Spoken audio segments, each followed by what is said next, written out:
m'appelle François Pigmal, je suis titulaire d'un brevet d'état d'enseignant d'équitation, un BE2, que j'ai passé en 1974. Ça date un petit peu. Voilà. Bon. Ce qui m'a permis, puisque j'ai maintenant bientôt 70 ans, ce qui me permet d'avoir une vision très, très complète, très large de la fédération, que j'ai connue sous l'ère de M. Legré, de l'ère de Jean-François Chary, de l'ère de Jacqueline Reverdy, de Pierre Durand avant bien sûr, de Serge Lecomte enfin. Bon. Et je suis là non pas parce que je veux critiquer les actions de tous les présidents que j'ai connus, mais parce que j'ai vu la fédération écrire son histoire. Chaque président de fédération a joué un rôle important, chacun a contribué à écrire cette belle histoire de cette grande fédération.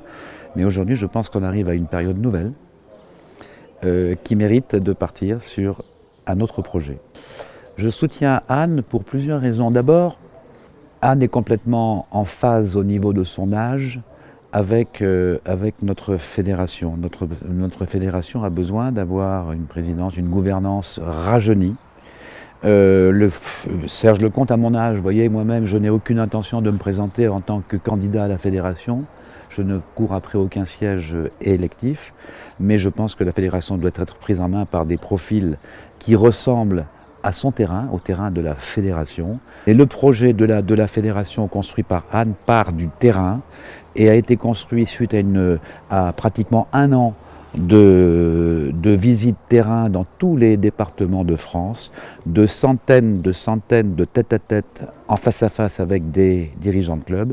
Donc le projet qui va être exprimé par Anne est la synthèse du souhait que le terrain veut voir aboutir.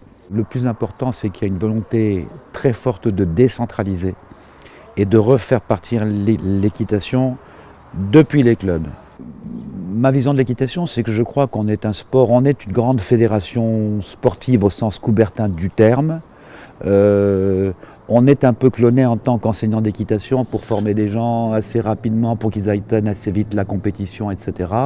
Et la fédération est très bien structurée au plan des pratiques compétitives, mais je crois qu'il y a beaucoup à faire pour répondre à des demandes nouvelles de sport santé, de sport de pleine nature. Et la grande chance de cette fédération, c'est d'avoir des centaines de milliers de licenciés pratiquants qui ne sont pas compétiteurs. Il ne faut pas pousser tout le monde vers la compétition, il faut aussi offrir des projets alternatifs qui sont en demande constante et croissante.